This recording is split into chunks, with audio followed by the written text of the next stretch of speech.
저는 제가 제일 마지막인 줄 알고 있었는데, 네, 안녕하세요. 늦어서 죄송합니다. 저는 환경융합학부 지금 에코환경과학전공에서 근무 중인 수정홍은입니다. 그래서 제가 오늘 좀 처음 뵙는 분들도 많이 오신 것 같아서 제 소개를 간단히 드리자면, 아까 황기슬 박사님께서 환경학을 전공해서 농업, 토목으로 가서 일을 좀 하셨다라고 말씀을 해주셨는데요. 저는 반대로 농업, 토목 쪽에서 15년 동안 교육을 받다가 이제 환경 쪽에 와서 연구를 하면서 처음에는 왜 가치관이 다른가 막 이런 생각도 했었어요. 근데 그게 아니고 그냥 소통이 부족했던 부분들이 더 많았던 것 같다라는 생각도 들면서 좀 중간에서 어떤 역할을 하고자 좀 노력을 하면서 또 배우면서 오늘 제가 좀 수업료를 드려야 될 것 같이 또 한 번 많은 것들을 배웠습니다.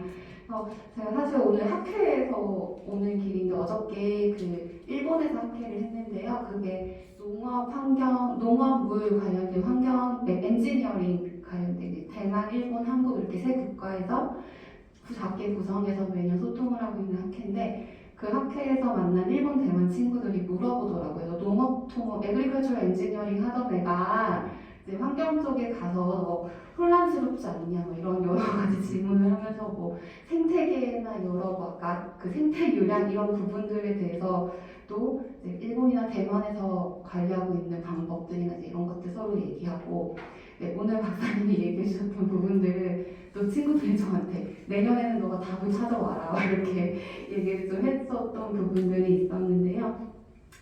오늘 좀 좋은 발표를 들은 것 같아서 강사 세 분의 연사분들께 감사드립니다. 우선 정만식 박사님 발표를 제가 죄송하게 초반에는 못 들었는데요. 제가 오면서 발표 자료를 김범수 교수님께서 쭉 그 발표 자료를 이제 보면서 왔는데, 아까 수질이나 수량에 대한 이야기들을 하시면서 또 박재훈 부장님께서는 하수 차집 광거가 없는 생활 오페에서 유입에 대한 이야기도 해주셨는데요. 아까 전에 정만식 부장님께서도 관리 방법 중에 하나를 우리가 이제 주민들과 함께 참여하는 강원도에서 좀 참여하는 이런 하천 관리가 필요하지 않나라는 걸 제언을 해주셨는데, 아마 다 잘 아시겠지만 지금 비정형 관리 지역 같은 경우는 저희가 주민 참여 거버넌스라던가 이런 행정 거버넌스나 이런 것들을 좀 구축을 해가고, 제가 최근에 홍천에서 주민분들을 만나서 한번 소통을 한 적이 있는데 이 부분을 딱 집어서 얘기를 해주셨어요. 그러니까 하천 관리에 대해 이야기를 해주시면서 생활 오페스가 유입이 되고 그런 기본적인 문제도 해결이 안 되고 있는데, 그 외에 우리가 예를 들어 꽃을 심고 가꾸고 생태를 보거나 거기 물고기를 살 수 있는 하천을 만들자 이런 거를 이야기해서 무슨 필요가 있냐, 집에 있는 핫팩에서 한번 들어가면 끝난다 이런 이야기들을 해주셨어서, 그때 예산 문제나 이런 것 때문에 당장은 쉽지 않을 수도 있겠지만 이제 지자체에서 오신 분들도 같이 이야기를 해주셨는데, 이런 가장 좀 기본적인 부분부터 저희가 또 같이 관심을 갖고 봐야 되지 않을까라는 생각을 좀 다시 한번 해봤고요. 그리고 이제 하천 관리나 이제 제도 이야기들을 해주시면서 생태유랑 제가 좀 이따 여쭤볼 것도 있어서 좀 이따 얘기를 하는데, 생태유랑이나 이제 강원도도 스마트팜이나 아니면 시설농가 상당히 많이 증가하고 있어서 저희가 이제 물순환 체계가 아예 바뀌고 있다라고 좀 생각을 하고 있는데, 거기서 기여되는 기저 유출이나 하천에 기여되는 유량에 대한 부분들은 조금 저희가 계산이나 데이터가 좀 부족한 것 같아서 그런 부분들도 같이 이제 노력을 해야 될 것 같다라는 생각이 들었습니다. 그리고 아까 이제 정만식 박사님이 획일화된 관리 계획 문제 있다 이렇게 이제 비슷한 이야기들을 해주셨는데요. 저도 이제 하천 계획 수립 보고서나 이제 관련된 보고서들을 보면 교과서 수업 시간에 학생들한테 교과서처럼 쓰기는 좋아요. 한번 들고 가서 다른 지역 건데 안에 구성 목차가 다 똑같고 나오는 용어가 다 똑같아서 다른 지역 걸 쫙 나눠주고 용어 찾기 이런 거 수업 시간에 배웠던 용어 찾기 이런 거 할 때는 좋았지만 이게 지역색이 반영된 관리나 이런 부분들을 좀 다양하게 담는다는 게 그렇게 어려운가? 네, 어려울 것 같긴 하지만 그래서 해외에서는 이렇게 지자체에서 소하청 관리를 하면서 조례를 만들거나 이런 식으로 그 지역색을 담으면서 하청 관리를 하고 있는 건지 이제 그런 그러니까 제도적으로 그게 뒷받침이 되는 건지 네, 그런 부분들이 조금 궁금했었습니다. 이제 그 부분과 함께 아까 이제 황 박사님께서 생태유량에 대한 이야기를 해주셨는데요. 제가 사실 그 생태유량 단어 듣는 순간 뜨끔했던 게 제가 지금 환경부 과제로 생태유량 그 전국의 생태유량을 산정하는 연구를 하고 있거든요. 그래서 근데 저희가 이제 그거를 반영을 할 때 사실 지금 이제 이런 연구를 할 때 좀 문제점이 저는 소통이라고 생각을 했던 게 대부분의 유지 유량, 유량이라는 말이 들어가면 토목을 했던 사람들이 다 연구에 참여를 합니다. 생태 유량이라고 해도 토목을 하는 사람들이 메인으로 과제를 수행하면서 생태를 하신 분들의 어떤 데이터 수집을 도와드리고 그 데이터를 기반으로 분석을 하고 있긴 하지만 거기서 소통이 예전보다는 좀 많아졌다고 생각을 하긴 하지만 그래서 저는 근데 제 개인적으로는 환경유지유량이나 생태유량이라는 개념 자체를 저희가 하청 관리를 할 때 무시할 수는 없다고 생각이 들어서 아까 이제 직선화시키는 그런 하천에서 굴곡이 있고 바닥이 요철이 보존되는 그런 하천에 대한 이야기를 해주셨는데 저희가 이거랑 생태유량이 향후 고시를 하고 정책 관리 방향을 어떻게 좀 접목시킬 수 있을지 네, 그러니까 저희가 생태유량을 한정을 할 때 현재 그 어류 5점종이나 9점종이나 어류 조사를 하고요. 그를 기반으로 해서 서식지 면적이나 이제 하천의 구조와 서식지 면적의 이런 부분들을 좀 같이 반영을 하고 이제 예측을 하고자 계속 모델을 돌리고 이제 현장에서 데이터들을 어류하시는 분들이 계속 데이터를 이제 수집을 하고 계신데요. 그래서 앞으로 좀 어떻게 저희가 그래도 좀 이게 방향이라면 그런 부분들을 좀 잘 담아낼 수 있을까라는 부분이 궁금했고요.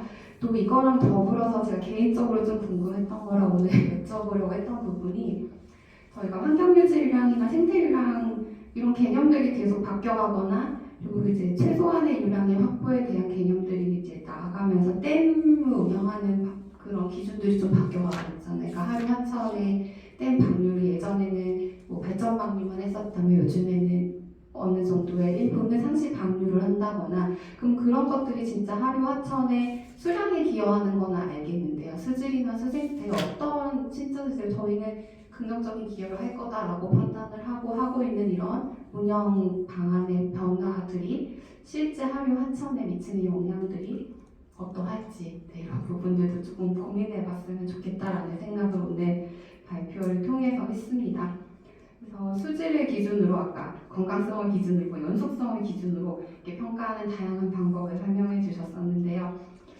많이 좀 부끄러웠었어요. 저도 예전에는 그냥 수질처럼 단순히 지표로만 조금 바라봤었던 점도 없지 않아 있었고 최근에 저는 토목을 연구하는 그 동료들이 더 많다 보니까 저희가 생태 건강성 이런 것들을 많이 예측을 하고 접근을 하는데 그 안에 실제 그 하천만의 고유 특성들을 반영한 생태가 아니고 그 지수로 딱 정해져 있는 기준에서 그건 좋음이야 나쁨이야 사실 나쁘지 않은데 나쁨이라고 결과가 나올 수도 있는 거고 좋음일 때 어떤 부분이 좋고 나쁨인지 이런 거 없이 그냥 획일적으로 그걸 딱 그 범위 내에서 판단하고 이제 그것도 모델링을 하거나 다른 판단을 하면서 우리 이거 되게 잘 됐네 이렇게 또 판단을 하는 경우들도 있어서 이런 부분들은 좀 앞으로 계속 소통을 해야 되지 않을까 이런 생각을 했습니다. 네, 그리고 박재현 부장님 한국농어촌공사에서 오셔서 제가 농어촌공사 분들하고 소통을 좀 많이 대학원에서 농지공학 수업 다시 듣는 느낌으로는 좀 계속 복습을 했는데요. 저는 이제 농수로에 대한 이야기들을 많이 들을 때 드는 생각이 배수로 관리가 상당히 좀 중요하다라는 생각을 저도 많이 했었습니다. 아까 어메니티 얘기 많이 해주셨고 사실 얘가 이제 기재 유출이나 다른 경관 측면이나 이제 아까 인위적인 사실 저희가 그 기본이 콘크리트로 설계된 구조물들이 있다 보기 때문에 요즘 다른 소재로 변경을 하려는 노력들은 계속되고 있지만 그래서 그런 부분들에서 조금이라도 아까 말씀해 주셨던 여러 인위적인 생태계지만 이거는 어떤 기초 시설로서 저희가 가져가야 되는 시설들이기 때문에 아까 김범수 교수님 조금 말씀해 주셨는데 이건 배수로는 아니고 이제 관계수로 얘기지만 그 상당히 손실률이 높잖아요. 그러니까 그 손실률을 차라리 그 손실률을 정확하게 우리가 제한하고 이건 손실이 아니고 오히려 기여하는 거다. 논에서도 사실 기저일치가 기여하는 그 수량이 많은데 그거를 다른 쪽에서는 이거 다 손실이다, 뭐 물 낭비한다 이런 식으로 바라보기도 하는데 그걸 좀 더 이용을 해서 그럼 우리는 이 정도 기여한다라는 부분들을 좀 같이 제시를 하면 향후 좋지 않을까라는 그런 생각도 했습니다. 네, 그래서 우선 오늘 제가 늦게 참석을 해서 죄송하고요. 그리고 앞으로 더 많이 이제 제가 오늘 너무 이거 듣고 싶어서 일찍 오려고 노력을 했는데 그래도 뒤에 강연해주신 부분도 다 잘 듣게 돼서 너무 좋았고 아마 유튜브에 올려주실 것 같아서 앞에 잘못 들었던 부분은 다시 백업해서 더 제가 추가적으로 궁금한 점들이 있으면 개인적으로 여쭤보도록 하겠습니다. 그래서 오늘 강연해 주셔서 진심으로 감사드립니다.